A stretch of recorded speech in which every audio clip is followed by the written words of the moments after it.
Why is it so difficult to trust yourself? You can spend hours thinking about a decision that should take minutes. You ask someone what they would do, then someone else. You search for another opinion. You imagine every possible consequence.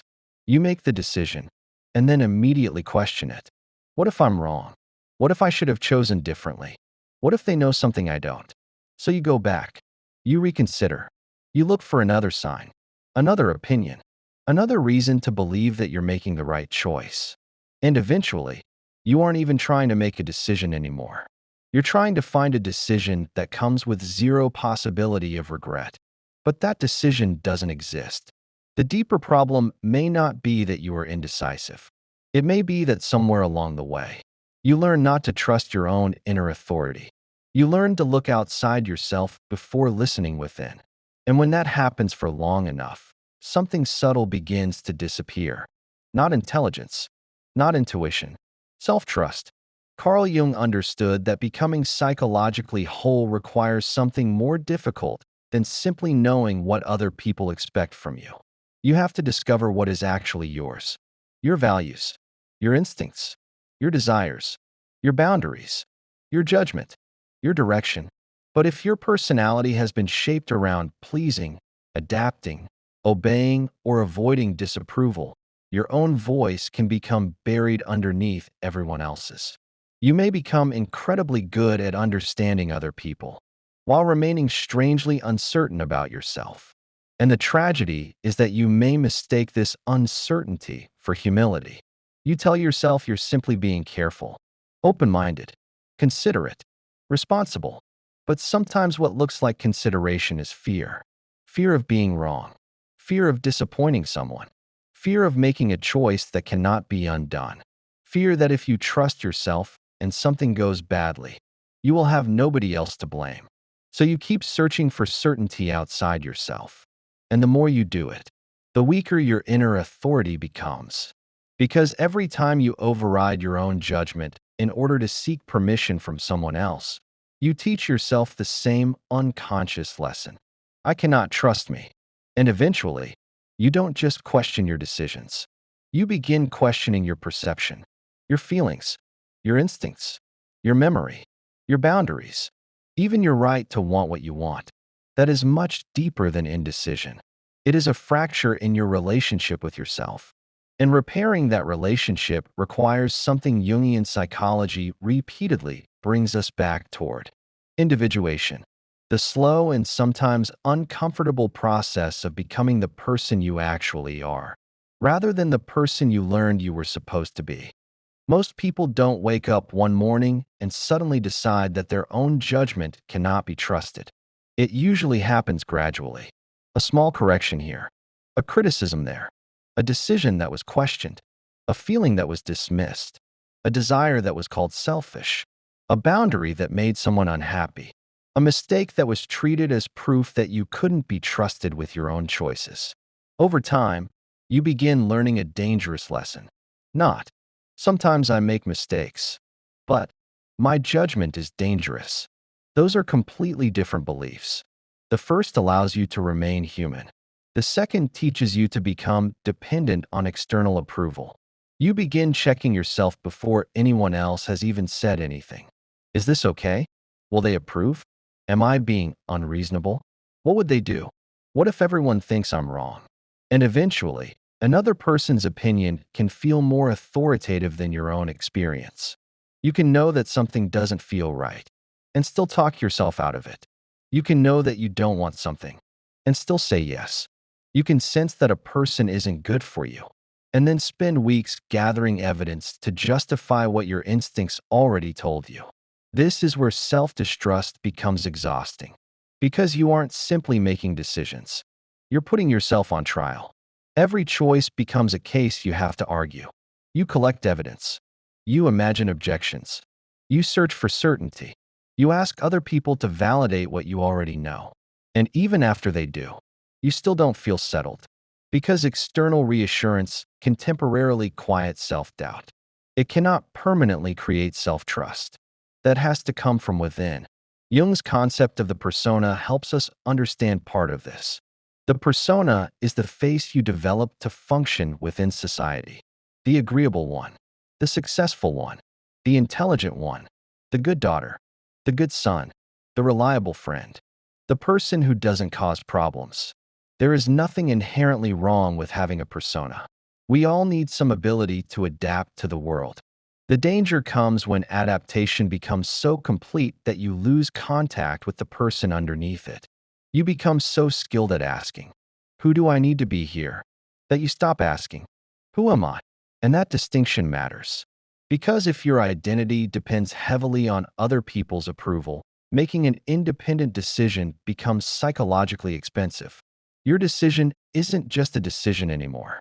It becomes a statement about who you are. If they disagree, you don't simply think. They see it differently. You may unconsciously think, "Maybe I'm wrong." If they become disappointed, you don't simply allow their disappointment to exist. You immediately question yourself. If someone criticizes your choice, you don't evaluate the criticism calmly. You begin dismantling your own judgment. This is how the external world slowly becomes louder than your inner world. And eventually, you may become incredibly perceptive about everyone else's needs while remaining almost disconnected from your own. You know what your partner wants. You know what your family expects. You know what your friends think. You know what would make everyone comfortable. But when someone asks, "What do you want?" there is silence. Not because you have no desires, because you've spent so much time filtering them. Is this practical? Will they approve? Will this upset someone? Is this selfish? Is this the right choice? By the time the desire reaches your conscious mind, it has already passed through 10 layers of judgment. And then you wonder why you don't know what you want. The answer may be that your own voice has been interrupted for so long. You've forgotten what it sounds like. This is where the shadow becomes important. Because the parts of yourself you repeatedly silence don't simply disappear. They move out of conscious awareness. The anger you weren't allowed to express, the ambition you were taught to suppress, the boundaries you were afraid to enforce, the desires you considered unacceptable, the opinions you softened so nobody would be offended, the life you secretly wanted but couldn't justify. All of it can begin accumulating in the unconscious. And sometimes the person who appears the most agreeable is carrying an enormous amount of unlived life underneath that agreement. You may think you're peaceful, but perhaps you're afraid of conflict. You may think you're flexible, but perhaps you've become disconnected from your preferences. You may think you're open-minded, but perhaps you're terrified of committing to your own perspective. You may think you're considerate, but perhaps you're constantly abandoning yourself to avoid disappointing others. The difference is subtle, and becoming conscious of it can be uncomfortable, because suddenly you have to ask, how many of my decisions are actually mine? Not the decisions that look good, not the decisions that make sense to everyone else, not the decisions that keep the peace, but the ones that emerge from your own values, your own awareness, and your own developing sense of who you are.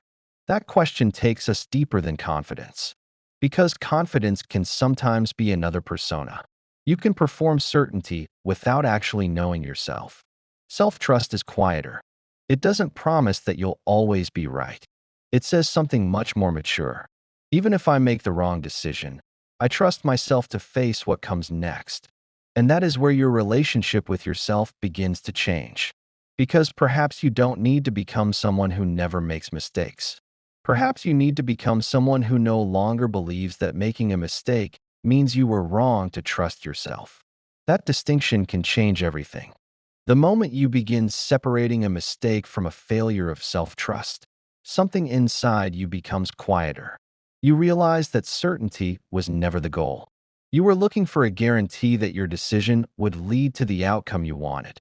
But life doesn't offer that guarantee. No amount of thinking can remove uncertainty from a choice. You can research everything, ask everyone, consider every possibility, and still make a decision that doesn't work out. That doesn't mean you betrayed yourself. It means you were living in a world you cannot completely control. The problem begins when you interpret an unwanted outcome as evidence that you should never have trusted yourself in the first place. One difficult experience becomes a psychological verdict. See, I knew I couldn't trust myself. So the next time, you hesitate even longer. You ask for more opinions. You delay. You analyze. You wait for some internal feeling of absolute certainty that never arrives. And the longer you wait, the more frightening the decision becomes. Eventually, even simple choices can feel strangely heavy because the decision itself isn't carrying all that weight. The fear of being responsible for the decision is. If someone else chooses for you, you have somewhere to place the uncertainty. If it goes badly, you can think, maybe they were wrong. But when you choose for yourself, there is no psychological escape. You have to own the outcome. For someone who learned early that mistakes were dangerous, that responsibility can feel threatening. So you outsource your authority. You ask what someone else thinks. You look for signs. You search for permission. You wait for someone to tell you what you already know. And sometimes you don't even realize you're doing it. You call your friend with a question you have already answered internally. You ask, what would you do? But what you're really asking is, can you make this decision safe enough for me to trust it? No one can, because even the best advice is still someone else's perspective. They have their history, their fears, their values, their tolerance for risk, their definition of happiness, their consequences. What makes sense for them may be completely wrong for you. This is one of the reasons comparison can quietly destroy self-trust. You look at another person's decision and assume their certainty means they possess something you don't. But you don't see their internal world. You see the decision. You don't see the doubts that came before it. You don't see the consequences they are privately dealing with. You don't see the parts they sacrificed to arrive there. You are comparing your uncertainty with someone else's presentation of certainty. And then you use that comparison as evidence against yourself. The external world becomes a measuring stick. Their career, their relationship, their confidence, their lifestyle, their decisions. You start asking, why don't I know what they know? But individuation was never about becoming the person who makes the same choices as everyone else. It is about becoming increasingly conscious of your own psychological reality. That means discovering what actually matters to you, not what earns approval, not what looks impressive, not what keeps everyone comfortable. What matters to you? That sounds simple. It isn't, because sometimes what you call a value is actually an adaptation. You may say, I value stability, but perhaps you are terrified of change. You may say, I don't like conflict, but perhaps you learned that disagreement makes love disappear. You may say, I don't need much, but perhaps you became skilled at suppressing your needs because having them once felt unsafe. You may say, I'm just being realistic, but perhaps you've learned to distrust your own desires before they even have a chance to become conscious. This is where honest self-examination becomes important. Not every inner voice deserves obedience. Jungian psychology isn't about blindly following every impulse and calling it authenticity. The unconscious contains wisdom. It also contains fear. It contains instinct. It also contains old wounds. It contains genuine desire. It also contains complexes shaped by experiences you may not fully understand. So trusting yourself doesn't mean, whatever I feel must be true. It means becoming curious enough to understand why you feel it. That is a much deeper form of self-trust. You don't immediately obey your fear. You listen to it. You don't automatically suppress your desire. You investigate it. You don't immediately believe your inner critic. You ask where that voice came from. You begin creating a relationship with your inner world instead of allowing it to control you from the shadows. And that changes the way decisions feel. Instead of asking, what is the perfect choice? You begin asking, what choice is most aligned with what I know right now? That little change matters, because you are no longer demanding omniscience from yourself. You are allowing yourself to make decisions with the information you currently have. You can say, I don't know exactly how this will turn out. I may regret parts of it.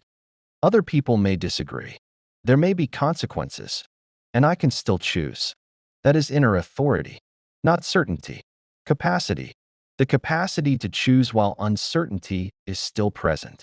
the capacity to survive being wrong, the capacity to change your mind without humiliating yourself, the capacity to say, I made the best decision I could with what I understood then. And if new information appears, you adjust. That isn't weakness. That's consciousness. A person who trusts themselves doesn't need to defend every decision forever. They can revise. They can learn. They can apologize. They can change direction. They can admit, I was wrong, without translating it into, I am incapable of trusting myself. That is the difference between humility and self-abandonment. Humility says, I don't know everything. Self-distrust says, I shouldn't trust anything I know. One keeps you open. The other keeps you dependent. And the more you begin recognizing that difference, the more you may notice another pattern. You might discover that you don't only distrust your decisions. You distrust your own emotional reactions. You feel hurt, then immediately question whether you have the right to be hurt. You feel angry, then convince yourself you're being unreasonable. You feel uncomfortable around someone, then search for reasons to dismiss the feeling. You want to leave, then spend months trying to prove to yourself that you are justified. You keep asking for evidence that your own experience is legitimate.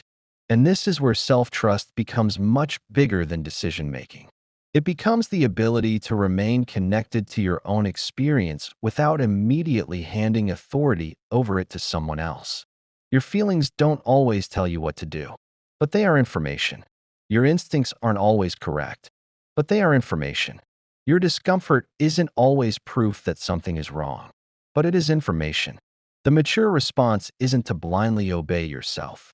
It is to listen to yourself, then investigate, then choose.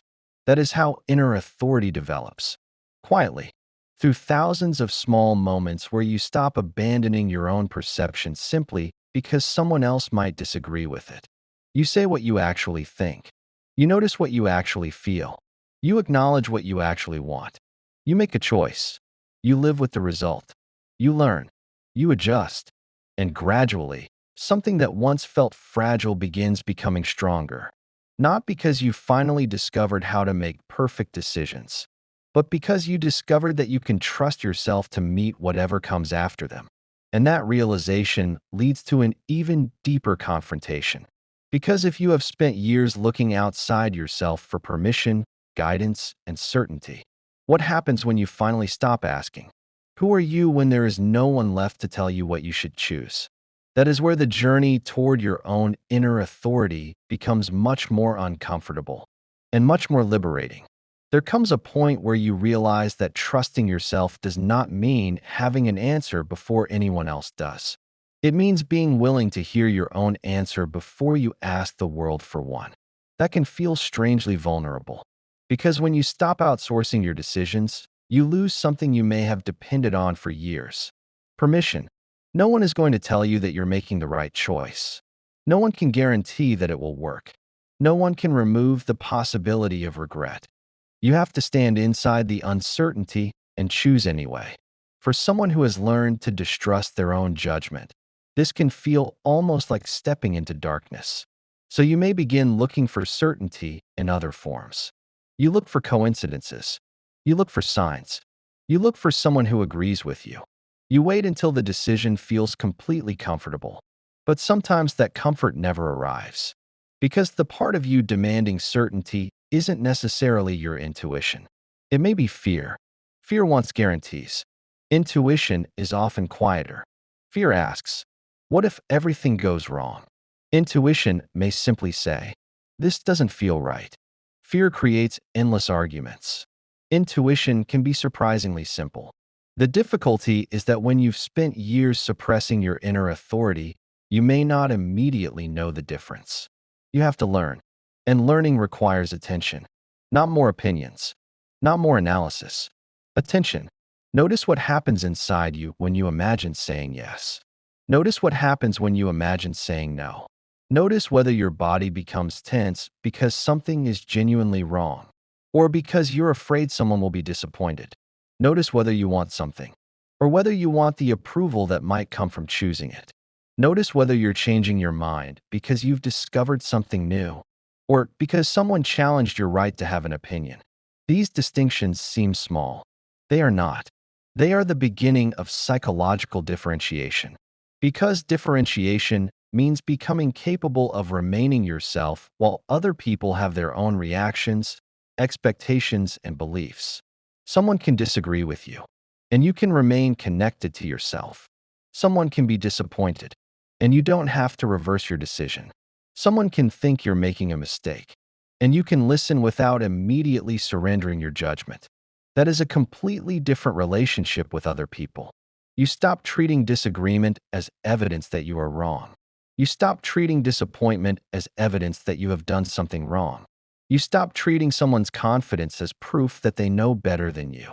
You begin to understand that two people can see the same situation differently without one of them being psychologically defective. That is part of growing up internally. Because when your sense of self depends on external agreement, every disagreement feels like a threat. You have to defend yourself, or retreat, or change your position. But when your inner authority becomes stronger, you can remain curious. You can say, I hear you, without saying, therefore you must be right. You can say, I understand why you see it that way, without abandoning your own perspective. You can even discover that someone else's criticism contains something useful, without allowing their criticism to become your identity.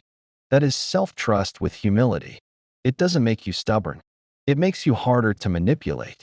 Because manipulation often depends on making you doubt your own perception.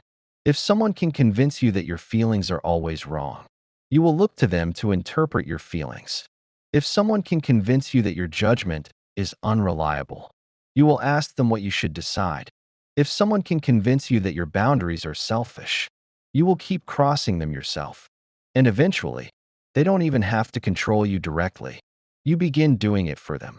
You question yourself before anyone else gets the chance. You silence your own instincts. You explain away your discomfort. You seek approval automatically.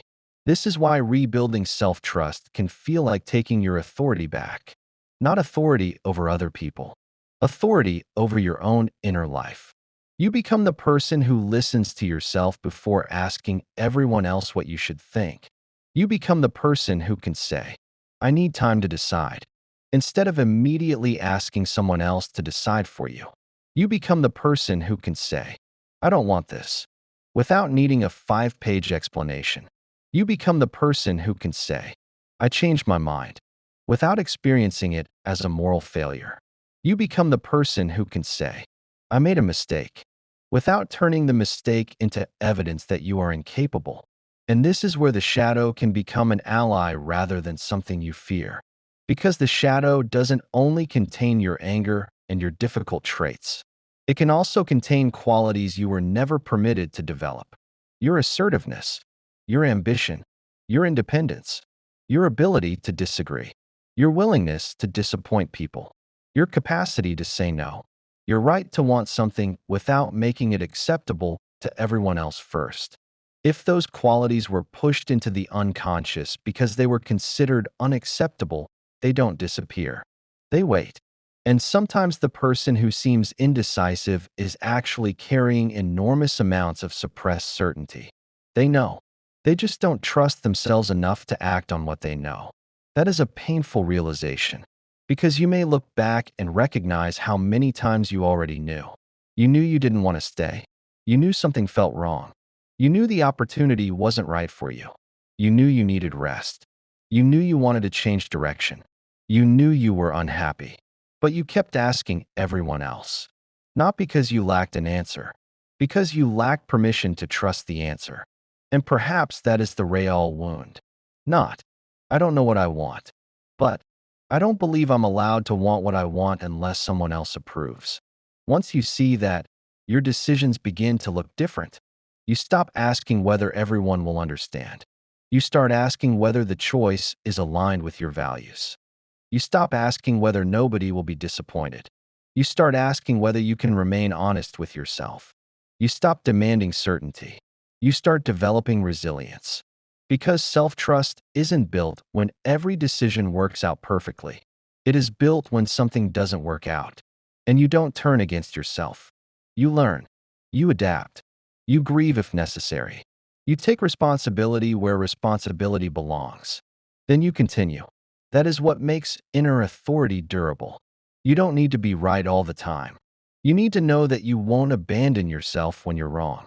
And that changes the meaning of failure. A failed decision is no longer, I cannot trust myself. It becomes, I learned something about myself and about the world. A rejection becomes information. A wrong turn becomes information. A regret becomes information. Even a painful consequence can become part of your psychological education. You stop treating life like an examination you must pass perfectly. You begin treating it as something you are learning to navigate. And the more you do that, the less desperate you become for other people's certainty. Their opinions can still matter. Their wisdom can still help. Their experience can still teach you something. But their voice no longer automatically outranks your own. You listen. You consider. Then you return to yourself. That return is everything. Because individuation isn't isolation. It isn't saying, nobody understands me, so nobody matters. It is saying, I can remain connected to others without abandoning my connection to myself. And once that connection becomes stronger, something else begins to happen. The decisions themselves become less frightening. Not because you suddenly know the future, but because you finally trust the person who will have to live through it. You. And that is when self-trust stops being an idea and becomes a relationship. There is a point where you stop asking, how do I become more confident? And you start asking something much more important. How do I become someone I can rely on? Because confidence can disappear. Confidence can depend on circumstances. Confidence can depend on praise, success, appearance, achievement, or the approval of other people. Self-trust is different. Self-trust remains when the answer isn't obvious, when nobody agrees with you, when the outcome is uncertain, when you make a mistake, when you have to change direction. It says, I may not know exactly what will happen, but I know I will be here to meet it. That is inner authority, not the absence of fear, the ability to move while fear is present, not knowing that you're right, knowing that you are capable of listening, learning, and correcting yourself if you're wrong. That distinction can completely change the way you make decisions. You don't need to interrogate every choice until you feel nothing but certainty. You don't need 10 people to approve of your instincts. You don't need to explain your decision until everyone understands it. Sometimes you simply need enough awareness to say, this is what I choose, and then live with the choice. There will be consequences. There will be unexpected turns. There will be moments when you wonder whether you made the wrong decision. Let yourself wonder. Self-trust doesn't mean you never question yourself. It means questioning yourself doesn't automatically become abandoning yourself. You can revisit a decision without attacking the person who made it. You can change your mind without deciding you were foolish. You can admit you were wrong without deciding that your judgment is worthless. You can learn from someone else without handing them your authority. That is maturity. And perhaps this is one of the most important things to understand about becoming your own person.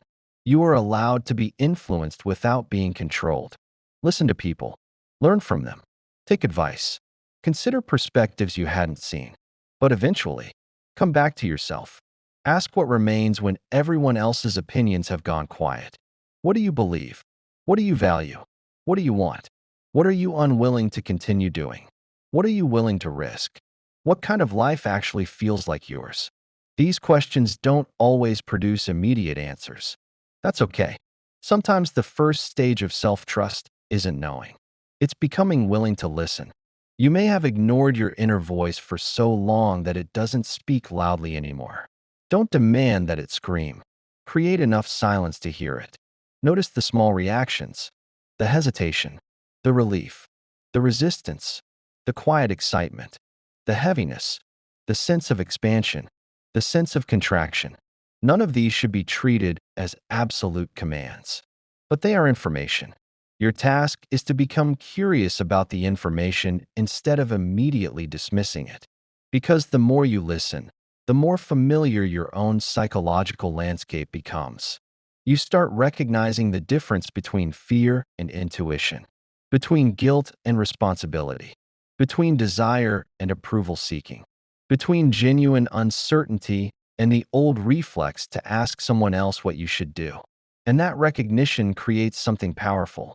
You begin trusting your ability to interpret yourself. Not perfectly, but honestly. That's the relationship you have been rebuilding all along. Not confidence, not certainty, a relationship with yourself. And perhaps this is why losing self-trust can be so painful.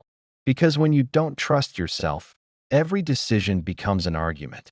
Every feeling becomes suspicious. Every desire needs permission. Every boundary requires justification. Every mistake becomes evidence against you. You become both the person making the decision and the person constantly prosecuting yourself for making it. Imagine living differently.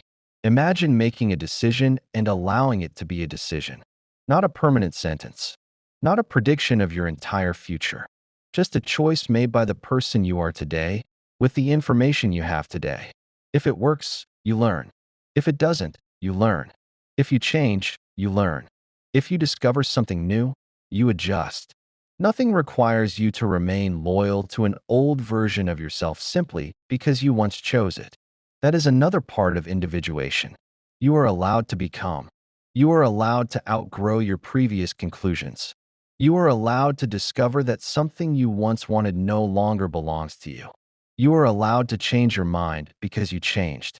And when you understand that, decisions stop feeling like declarations of your permanent identity. They become part of your development.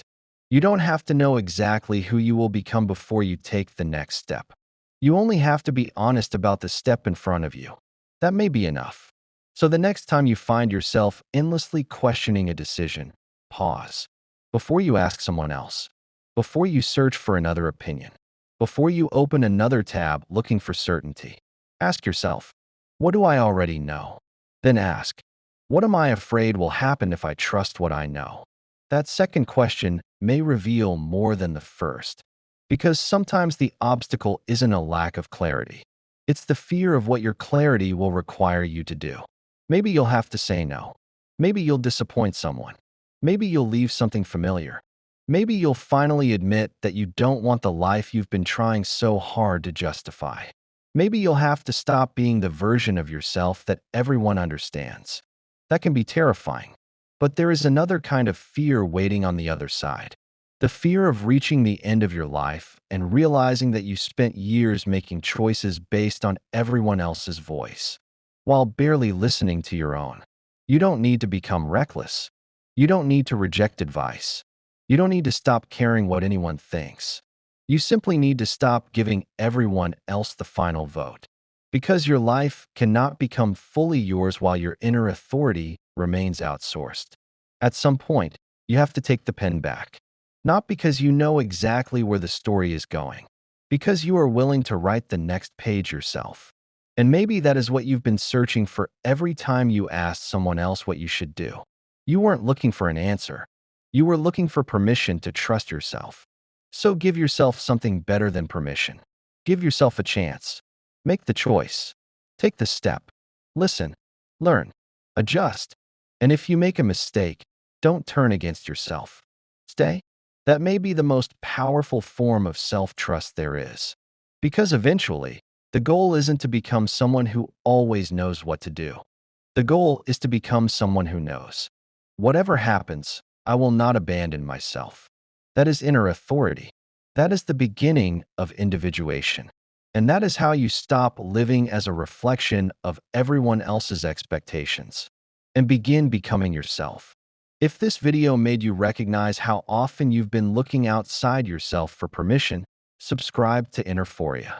Because here, we go beneath the behavior, into the persona, into the shadow, into projection, attachment, unconscious patterns, and the deeper psychological forces shaping the person you are becoming. And if you're ready to start rebuilding that relationship with yourself, leave "I trust myself" in the comments. Not because you suddenly have every answer, but because you're making a different commitment now. To listen to yourself, to question yourself without destroying yourself, to learn without surrendering your authority, and to remember that you don't need to be certain about the entire path to trust the person taking the next step. You